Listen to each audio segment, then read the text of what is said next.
Hi, I'm Elaine Harding. Welcome to my blog at stampwithelaine.com and welcome to week 7 of my 12-week countdown to Christmas. I'm going to show you the mechanics of how to construct this box. It's really an advent calendar.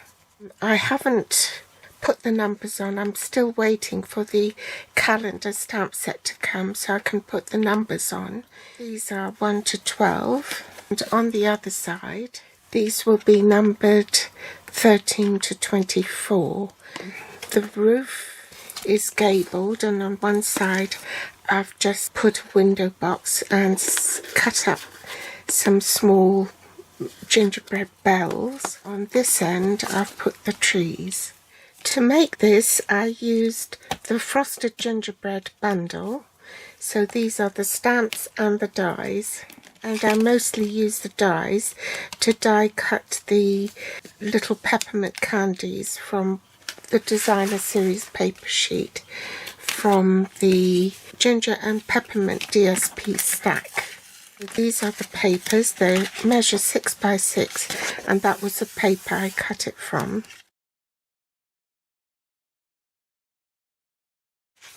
And the other one I used was this piece here. This piece to cut the trees, and that for the roof, and I used a variety of patterns to do the drawers. I also used some extra dies. This is the icicles from the Polar Bears dies set, which is on page 39 of the July to December mini.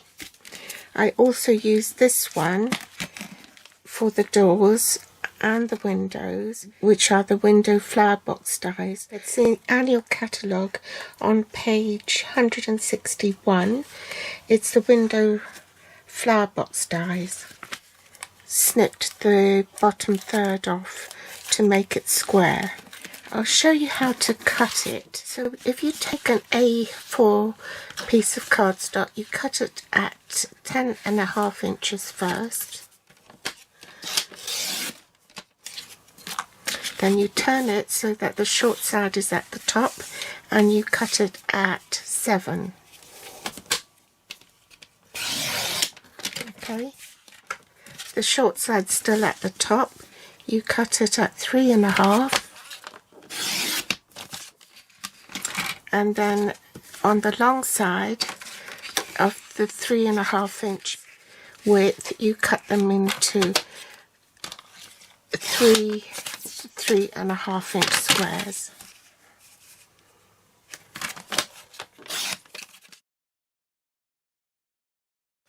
So each A4 sheet will give you 6 box bases, so that will mean 4 sheets of A4 cardstock. This one is in cinnamon cider.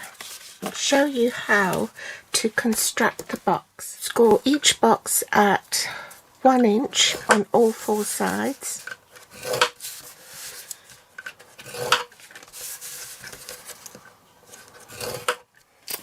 And then you want to cut on either side of the score lines.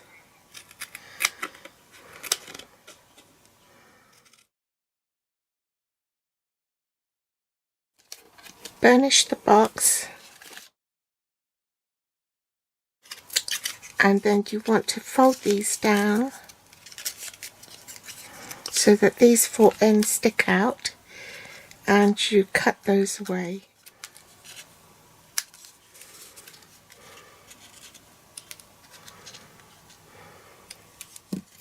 You need a 1/2 inch circle punch. Cut lines horizontal. You take the bottom right one and apply adhesive, then fold it up and pinch it and marry it up with the top of the box. Okay, gauge where the middle of your box is and punch out a finger hole. You can draw a mark on there, and then punch that as well, and glue that together.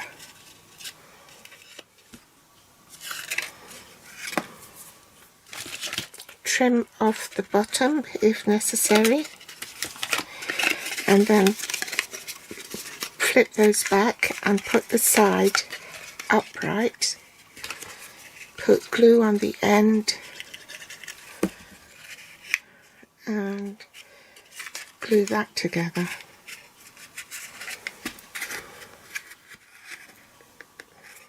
Then you need to cut your paper for your front of the box. So you want designer series paper, and you cut this at 1 inch strips because that's the depth of the box, and you want to cut that 1.5 inches. Okay, so you need 24 pieces, which measures 1 inch by 1.5 inches, and you can use a variety of pattern paper, 6 each in 4 designs, and then pop that on like so. Draw the shape around that so that you know where to punch, and each box might be slightly different because don't forget you're eyeballing it, so you need to make sure that each finger hole matches up with your box.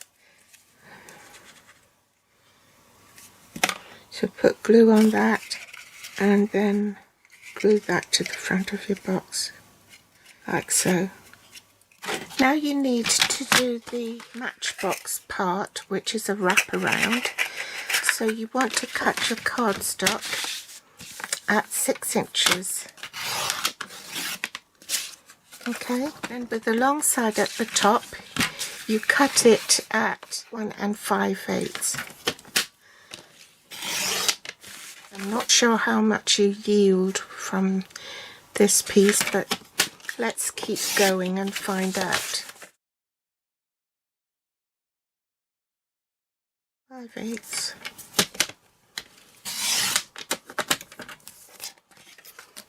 And then this long piece that you had left over, measure that at 1 5/8.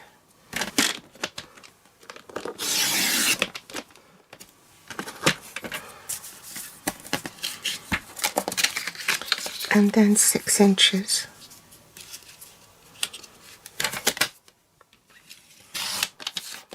Out of one sheet of A4 you get 8 matchbox wraparounds. Now one of this will be shorter, but it doesn't matter because there will be a join on the side anyway and you won't see it. Let's bring the scoreboard back and I'll show you.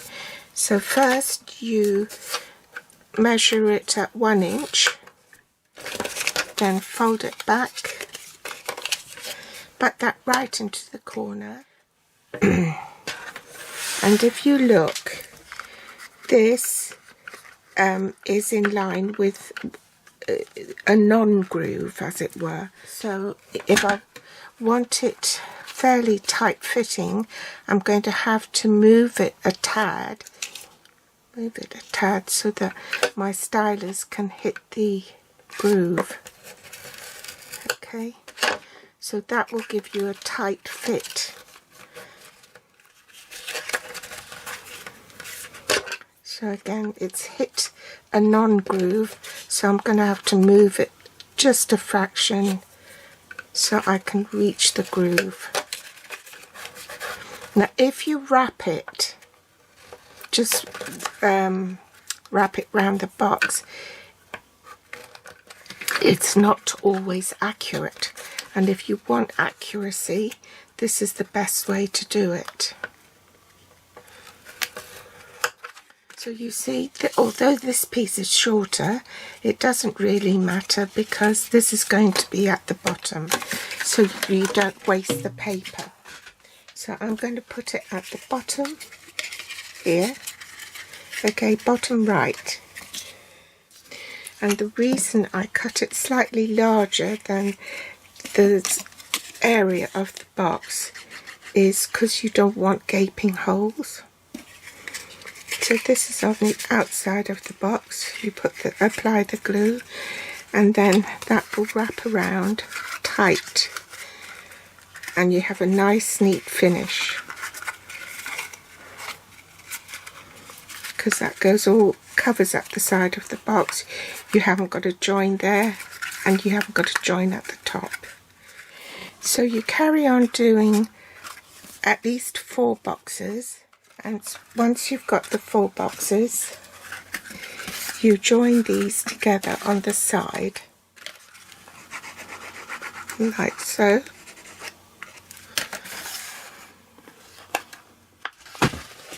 If you're worried about it not being in line, then butt it up to your scoreboard like so until it bonds.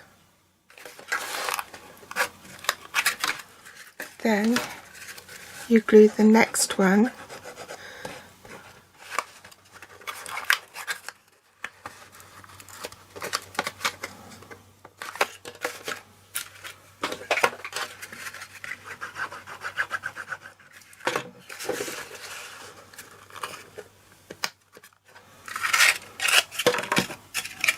and if you've made a mistake like I did and had it back to front, all you have to do is just change the drawer around so that the handle is facing the front. So now you've got 4 glued together like so. I would suggest that you don't glue your decorative pieces on until you've constructed all your boxes and glued them all together, because then you can make sure that you've got the patterns where you want them. So just construct the boxes, and then you can leave the decorative pieces till last. When you're assembling the house, then you glue these boxes on top of one another. So bring back my scoreboard, make sure that they're flush up there. Carry on making all your boxes, all 24 of them.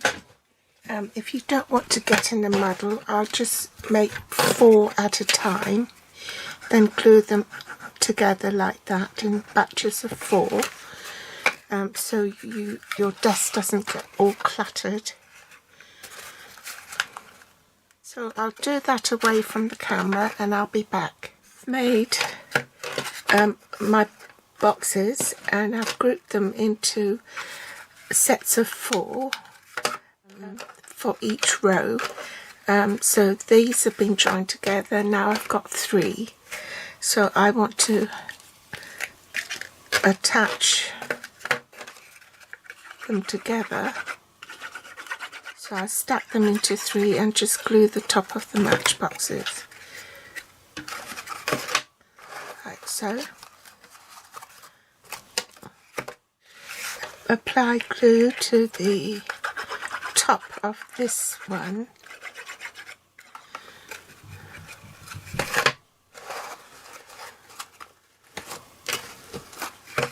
And now I have 2 sets of 12s, okay? You need to glue this back to back, and because these are drawers that pull out, you can't have the backs of this sticking to anything. So that's why you've got a box divider. I've switched cardstock only because I made these boxes out of craft card, because they are better for making boxes. So I've switched to crumb cake, but you can carry on with cinnamon cider if you wish. So this is an A4 length, and it's been cut at 6.5 inches this way on the short side by the A4 length. So then I want to score it at 5 7/8, which is the middle, and then 1/2 inch on either side. If you're doing it in metric, then you need to cut the cardstock at 17 centimeters by an A4 length. long side on top, you score at 1 centimetre on either end, and then just fold it in half. So you want to put adhesive or tear and tape in the middle here. Leave the two end pieces.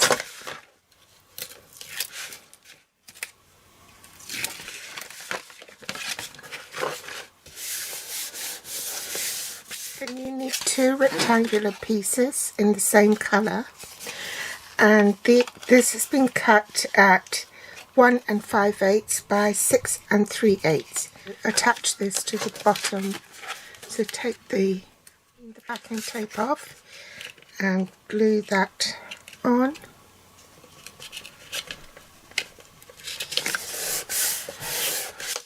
Flip that round.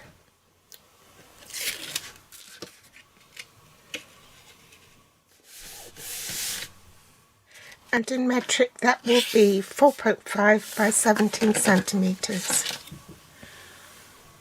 I had to trim off a bit to neaten it. I'll use Tombow glue because there's a bit more wriggle room. Be careful you don't have too much glue on the side, because you don't want the glue to run up the side and then interfere with your box opening. So put that right up to the edge like so, and make sure nothing's jutting out at the bottom.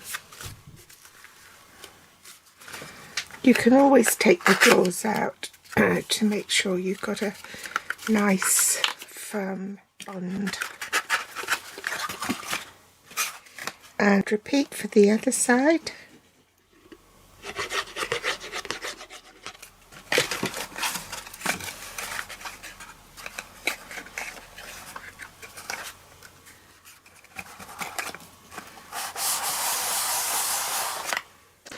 Now this is my metric one. I just wanted to bring it in to show you. These are the roof trusses. Unfortunately you can't see it, but they're two triangular pieces to give the roof support. So these pieces are almost square but not quite. One side measures 6 1/4 and the other side measures 6 3/8. The short side with the 6 1/4 inch at the top, you score at 1 1/2 inches, 4 inches and 5 7/8 inches. You need two pieces, one for each side of the roof. So let's assemble that.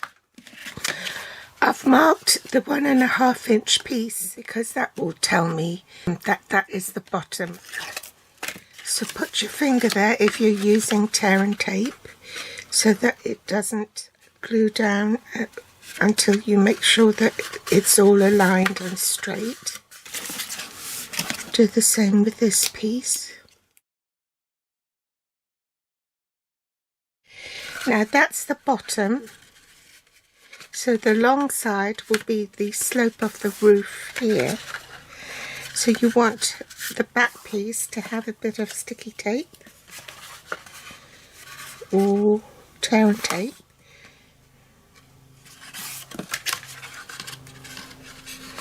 And don't put it right to the top. You want it a little bit down the bottom. So then put adhesive on your box.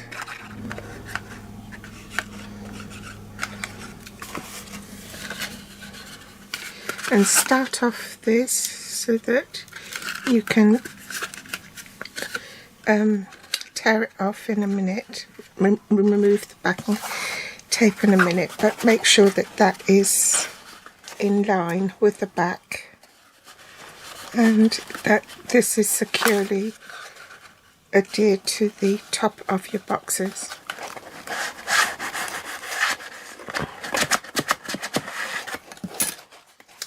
Now you need to cut two pieces to make the gable end here. Okay, this has been cut for the roof gable ends at 5 1/4 by 10 inches. Place your cardstock with the long side at the top. Just make a mark at the 5-inch mark. You want to score at 3 1/4 inches all the way down. rotate your cardstock the other way 180 degrees and score again at 3¼ inches. And the metric one will measure 13 centimeters by 27.5 centimeters, and you mark the center at 13.75.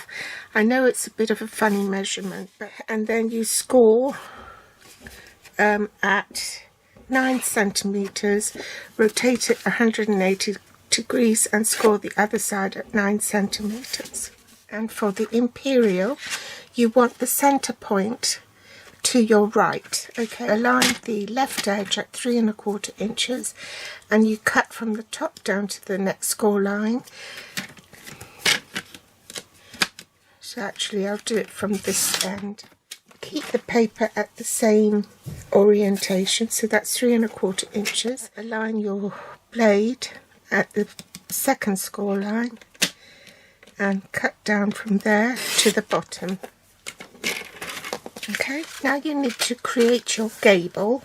So fold these flaps back, find the point where the stylus should go, and there's your center point there. So you draw a diagonal line from the top here in the middle at the 5-inch mark for the imperial. From the gable end, make sure that's in line, and you draw another diagonal. So that will create your gable end.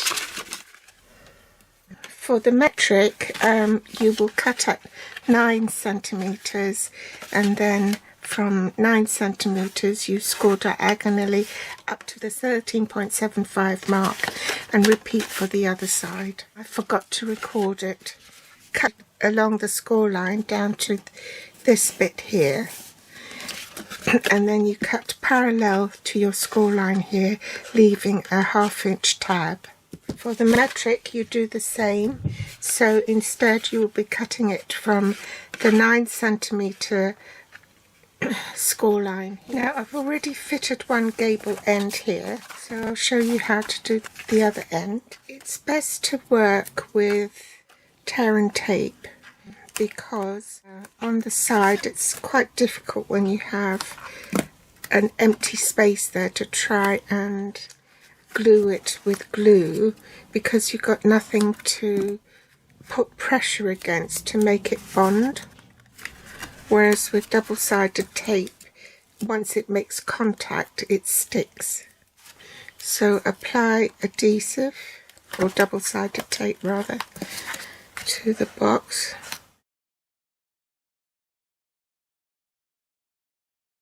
I've also put double-sided tape or tear and tape on the inside of the tabs for the roof, and make sure that actually it's better to attach it with the box flush on the table, the work surface, so you can make sure that it is straight, and then you can remove the ones on the roof.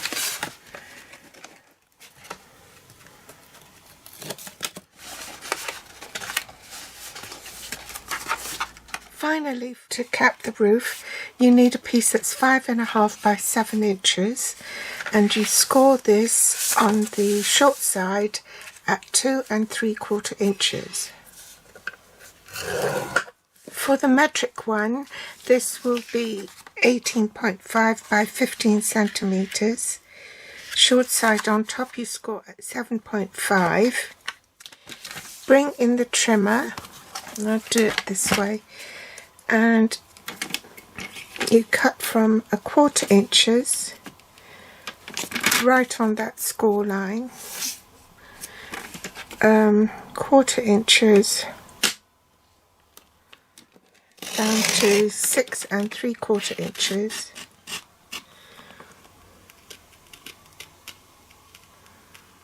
The metric one, you will cut from 1/2 centimeter down to 18 centimeters.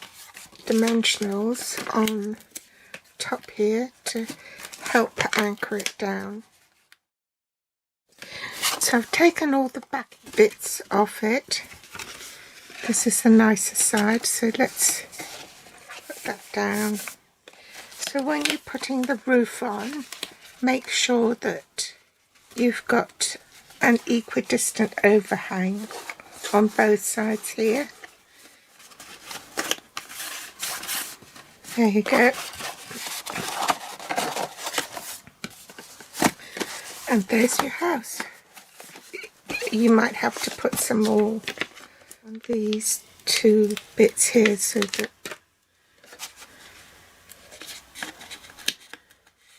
it doesn't rock up.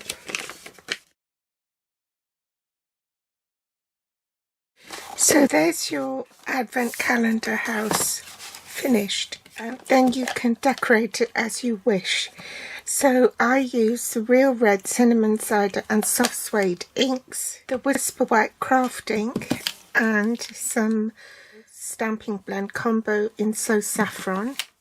The other items you need are the square and round brads. That's for the doorknobs. I used a variety of the Ginger and Peppermint Designer Series paper to decorate my box with. I was waiting for the Days to Remember stamp set to arrive so I could put numbers on my project. But when it arrived, it really wasn't suitable. And the calendar bit, where all the numbers are, is actually one stamp. And it wasn't spaced far enough apart for me to punch it out. And it was all on the one stamp, so I couldn't stamp the numbers individually either.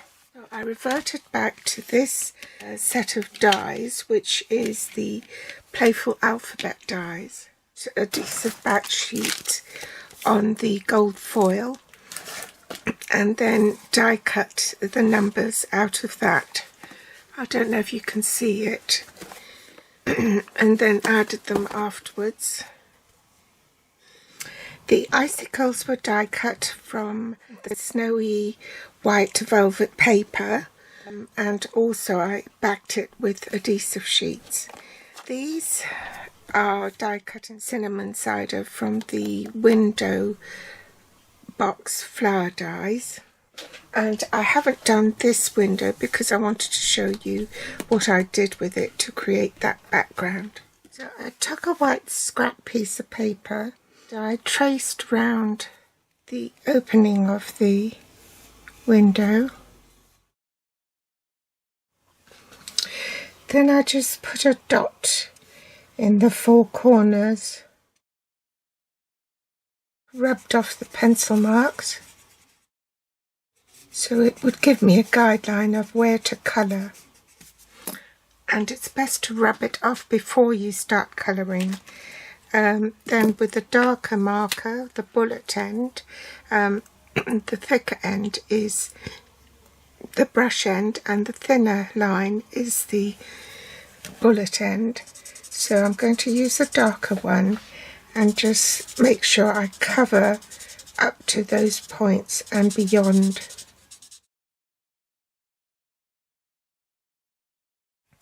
Now with this window frame, I wanted to highlight the wood grain on it.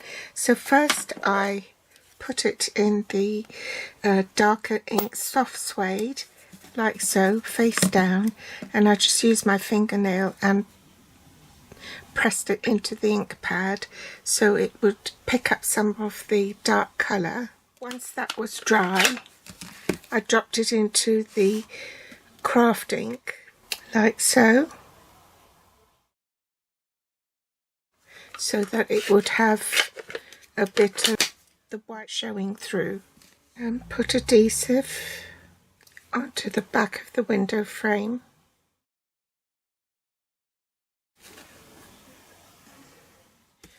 And then glue that on top. Once you've done that, you can cut away, angle your scissors so it cuts just underneath.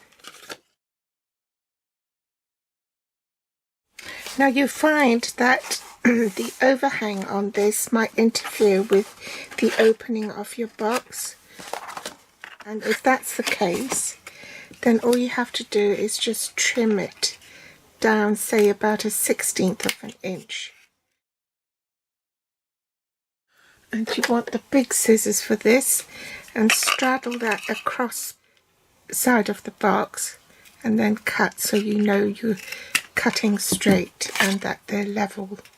Then die cut your icicles and adhere it to the window first before you glue it onto the box so that you can trim it from behind. And finally put the peppermint candy on the sill.